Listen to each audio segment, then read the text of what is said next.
the chase and the hunt, and I set the pace when I'm running. I always take what I want and I always give it 100. Don't need a bank, no I'm funded. Play the game like it's nothing. I'm always thankful for something. Don't take for granted, stay humble. Now wake up! It's time to look at the enemy. Look in the mirror if he is no friend to me. It's not working out, maybe it's the chemistry. It's time to break up so I can make a better me. Olá e sejam bem-vindos a mais um episódio do canal Dividendos. Estas são as mais de 30 sociedades gestoras de imobiliário em Portugal que repartem entre si mais de 13 mil milhões de euros em imóveis disponíveis através de fundos de investimento. No meio delas, existe uma que está tão longe da concorrência que nem se pode considerar uma luta justa. Com 14% da cota de mercado, a Square Asset Management é uma das maiores e mais reconhecidas gestoras de fundos imobiliários em Portugal. Tem cerca de 2 mil milhões de euros em ativos sob gestão e lidera o segmento de fundos de investimento imobiliário no nosso país. Ora, hoje vamos precisamente analisar as suas opções de investimento. Esta empresa é especialmente conhecida pela gestão do fundo Património Crescente, o maior fundo imobiliário aberto da Península Ibérica, que sozinho representa 1,3 mil milhões de euros em ativos e tem atualmente mais de 22 mil subscritores. Outro fundo desta empresa em destaque é o Property Core Real Estate Fund, com uma presença significativa em Portugal e Espanha, mas também já vamos detalhar o mesmo mais lá para a frente. Além disto, a Square Asset Management destaca-se pela consistência e pela excelência na gestão dos ativos, tendo sido premiada várias vezes, como nos Euromoney Real Estate Awards, tendo sido eleita a melhor gestora de investimentos imobiliários em Portugal em 2020, 2022 e 2024. A estratégia da empresa inclui uma diversificação dos ativos, um foco no controle do risco e a estabilidade nos contratos, o que posiciona como referência no setor imobiliário nacional. Também tem de lidar com alguma concorrência, e aqui estamos a falar de alguns concorrentes diretos como a Interfundos, com uma cota de mercado de 6,25%, ou a Lynx Asset Managers, com uma cota de mercado mais próxima dos 10%. Apesar da concorrência, a Square vai mantendo uma vantagem clara devido ao sucesso dos seus fundos emblemáticos que eu mencionei e à sua capacidade de inovar e adaptar-se às condições do mercado. Convém desde já avisar que este não é um episódio com um patrocínio, nem sequer fui contactado ou conheço alguém desta empresa, simplesmente vou partilhar convosco alguns produtos que podem ser interessantes para quem quer investir em imobiliário, mas não tem disponíveis grandes quantidades de capital. Entrando aqui então ao detalhe nos fundos de investimento que a Square Asset Management tem disponíveis em Portugal. O mais conhecido é o Património Crescente, que eu já vos falei, é um fundo imobiliário aberto que visa proporcionar rendimentos estáveis aos seus investidores, investindo predominantemente em ativos de imobiliário que geram rendas, e tem mais de 1,3 mil milhões de euros investidos em diferentes setores, como escritórios, centros comerciais, logística, retalho e distribuição. O Grupo Sonai é o principal inquilino dos ativos deste fundo, pagando mais de 12% do total da renda que o fundo recebe anualmente. E que ativos são estes que o fundo detém? Nós podemos entrar no relatório anual de 2023 e encontrar todos os imóveis que o fundo da Square está a gerir neste momento. Temos propriedades um pouco por todo o país, algumas em Espanha, nomeadamente em Madrid, Cádiz ou Pamplona, e que no total representam, como eu já disse, mais de 1,3 mil milhões de euros. A nível de rentabilidade, este fundo destaca-se pela consistência na valorização, a conseguir perto de 5% ao ano desde 2018, já deduzidas as diferentes comissões. Podemos ver que normalmente esta rentabilidade é superior à inflação anual, o que acaba por ser um ponto obrigatório para quem quer, no mínimo, preservar o seu poder de compra. O investimento mínimo neste fundo é de 5 unidades do mesmo, que neste momento rondam os 112 euros, mas podemos depois ir reforçando com valores mais modestos, se assim o entenderem. Uma das características do fundo é que só poderias resgatar ou vender as unidades de 2 em 2 meses, limitando assim a tua flexibilidade ao teres de solicitar o resgate com 2 meses de antecedência. Ora, este resgate para períodos inferiores a 3 anos vai obviamente comer uma parte significativa dos teus lucros em comissões. Por exemplo, resgatar o capital em menos de um ano custa 2% só em comissões. A nível genérico, o fundo em comissões leva 1,5% ao ano, entre a componente fixa, a comissão do depositário e a taxa de supervisão. O total em 2023 chegou aos 1,6%. Este é um dos fundos de investimento que apresenta menor risco a nível nacional, dada a qualidade dos ativos ou dos imóveis que tem como património. E é um dos casos onde o fundo não distribui dividendos, preferindo assim acumular os lucros que tem todos os anos e ir reinvestindo em novas propriedades. A nível de disponibilidade, este fundo pode ser subscrito através dos balcões da Caixa de Crédito crédito agrícola. Este é o maior fundo de investimento imobiliário em Portugal, ganha prémios com regularidade e é uma boa alternativa, por exemplo, aos depósitos a prazo ou certificados do Tesouro, apesar de neste tipo de produto financeiro o teu capital não ser garantido pelo Fundo de Garantia de Depósitos. Mas atenção, porque apesar de este ser a estrela da companhia, a Square Asset Management tem outros fundos também para outro tipo de investidores. E um deles é o Property Core Real Estate Fund, um fundo imobiliário mais recente, com apenas 4 anos, aberto também, focado em ativos imobiliários de alta qualidade, visando a estabilidade do valor líquido desses mesmos ativos e rendimentos superiores ao das aplicações bancárias tradicionais. Tem menos ativos sob gestão, neste caso apenas 103 milhões de euros, e a nível de setores onde investe, estamos a falar também de escritórios, centros comerciais, logística, retalho e distribuição, à semelhança do fundo que vimos inicialmente, mas neste caso Modelo, Eroski e Supersol são os inquilinos principais. E como este é um fundo muito mais recente, tinha, no final de 2023, cerca de 42 milhões de euros em imóveis mais centrados nas regiões do Porto e Lisboa, mas também com alguns em Espanha. A nível de rentabilidade, vemos uma rentabilidade anualizada superior a 5% ao ano nos últimos 12 meses e com um bom resultado em 2022, mas como é óbvio, o historial ainda é muito curto. O investimento inicial neste fundo é mais barato, apenas 100 euros, e as comissões de resgate são idênticas ao património crescente, penalizando quem retira o capital antes dos 3 anos. Em comissões, a nível genérico, o fundo leva mais ou menos 1,5% ao ano, entre a componente fixa, novamente a comissão do depositário e a taxa de supervisão, e em 2023 foram cerca de 1,5%, em linha com o fundo anterior. No que toca ao resgate, a tal condição da janela de 2 em 2 meses aqui também se mantém, e o risco neste fundo está a um nível acima, mas ainda assim é considerado de muito baixo risco para quem quiser investir. Também este é um fundo que não distribui dividendos, preferindo acumular os lucros para ir reinvestindo em novas propriedades e, portanto, a rentabilidade que conseguirem deste tipo de investimento virá sempre e somente da valorização das unidades de participação. A nível de disponibilidade existe aqui uma pequena diferença, porque este fundo pode ser subscrito através do Banco Best ou do Novo Banco. Depois temos alguns fundos mais orientados a profissionais, que são, por exemplo, a carteira imobiliária, um fundo especializado que investe em ativos imobiliários selecionados, com potencial de valorização, visando assim ganhos de capital a médio e longo prazo, mas que só está disponível para investidores profissionais. Em 2023 tinha quase 50 milhões de euros investidos em imóveis, na maioria propriedades comerciais, e a nível de setores de investimento é bastante diversificado, incluindo imóveis residenciais, comerciais e industriais, na sua maioria no norte do país. No que toca à rentabilidade deste fundo, a empresa menciona que existe aqui um foco na valorização do capital investido e das unidades de participação, mas dada que se dedica a reabilitações, remodelações e coisas desse género, a valorização das unidades não tem sido positiva. O próximo fundo é um fundo muito especializado que investe em ativos imobiliários na Avenida da Liberdade, em Lisboa, uma das zonas mais valorizadas da cidade. É um fundo que é o proprietário do terreno do Tivoli, na Avenida da Liberdade, bem como do teatro, do hotel e do palacete. Na prática são quase 210 milhões de euros sob gestão, que apenas representam um setor de imóveis comerciais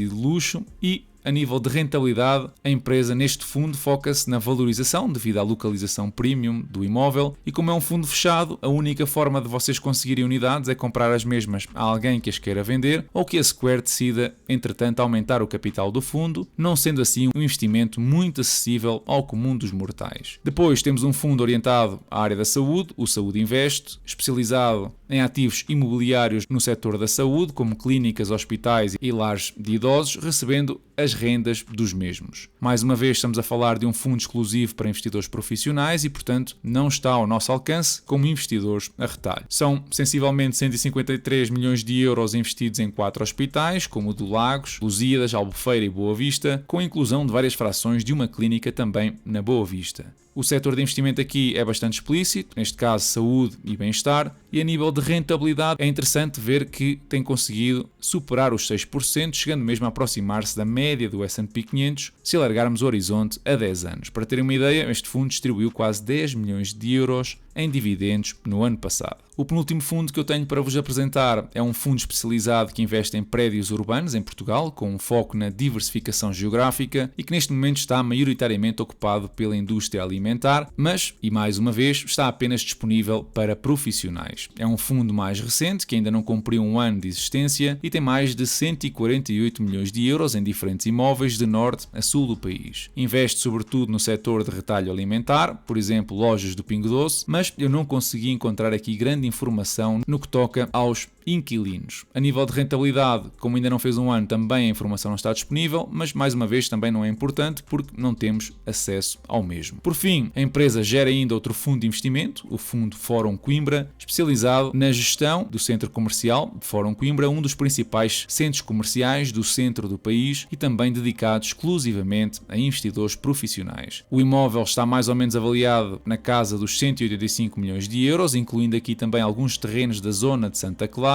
O setor de investimento é de retalho e lazer e a rentabilidade não é informação pública. Portanto, como vimos, dos 7 fundos de investimento desta empresa, apenas os 2 primeiros estão ao nosso alcance enquanto investidores individuais e, portanto, é nesses 2 que eu me vou focar nos próximos minutos. Para quem procura uma forma de superar a rentabilidade dos depósitos a prazo ou dos certificados do Tesouro e está disposto a abdicar do Fundo de Garantia de Depósitos, estes 2 produtos têm provado ser uma excelente opção para ganhar exposição ao setor imobiliário, sobretudo comercial, e com rendimentos anuais superiores a 4%. O índice de risco é muito inferior, por exemplo, comparado com investir numa ação individual e, portanto, é uma opção para quem não quer investir no mercado acionista, mas quer de alguma forma ter rendimentos superiores aos depósitos a prazo. De certa forma, podemos dizer que este acaba por ser um investimento muito parecido com os famosos REITs dos Estados Unidos, mas que por cá, além destes não distribuírem dividendos, a valorização também é mais modesta. A nível de IRS, para quem tem unidades deste tipo de fundos de investimento imobiliários nacionais, não tem de declarar as mais-valias, a menos que opte pelo englobamento, porque a tributação é feita automaticamente quando venderem as vossas unidades. Ainda na fiscalidade também pode entrar aqui a nova lei de tributar apenas 70% das vossas mais-valias se as unidades forem detidas por mais de 8 anos. Lembrem-se também que sobre as comissões que vocês pagam de resgate e de gestão a esta entidade vai ser sempre aplicado o imposto de selo. Eu relembro que esta exposição que eu vos fiz aqui é apenas a minha opinião pessoal, eu não vos estou a recomendar nada, nem conheço ninguém da empresa em questão e muito menos fui abordado para fazer qualquer tipo de publicidade ao fundo. Eu gostaria simplesmente de conhecer a vossa opinião sobre o episódio e sobre os fundos que apresentei, assim que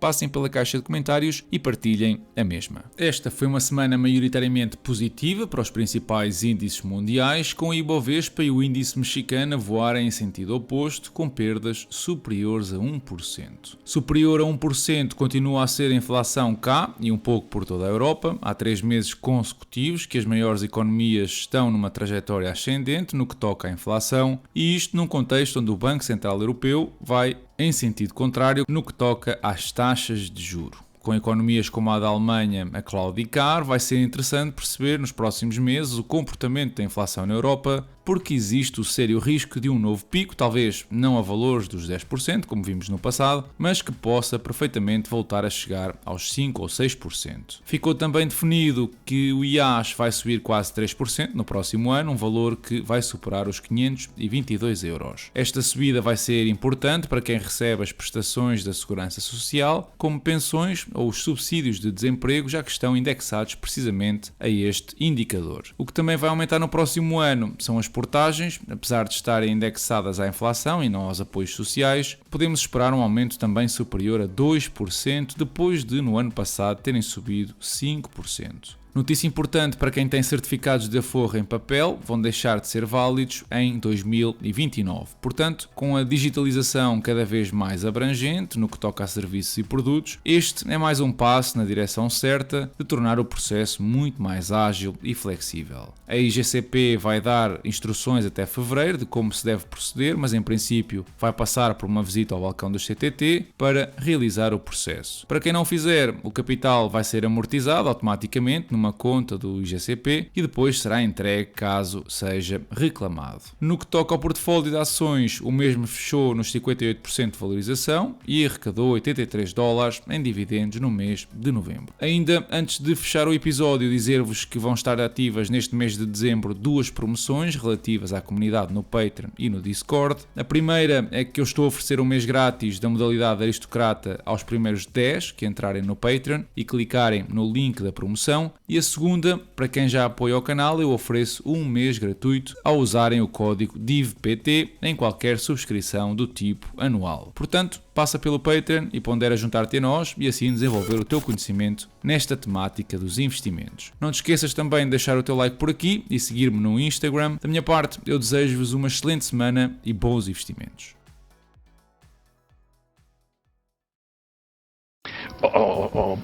Então você não ouviu ontem a conversa que tivemos aí com o professor Avelino Vi. a respeito das PPPs? E muitas dezenas de milhares de espectadores viram na TV 24. Como é que um governo permite que os papéis das PPPs não sejam conhecidos do povo? Ninguém consegue tirar de lá isso. Mas isto é um governo a sério, isto é um país a sério, isto é um Estado a sério.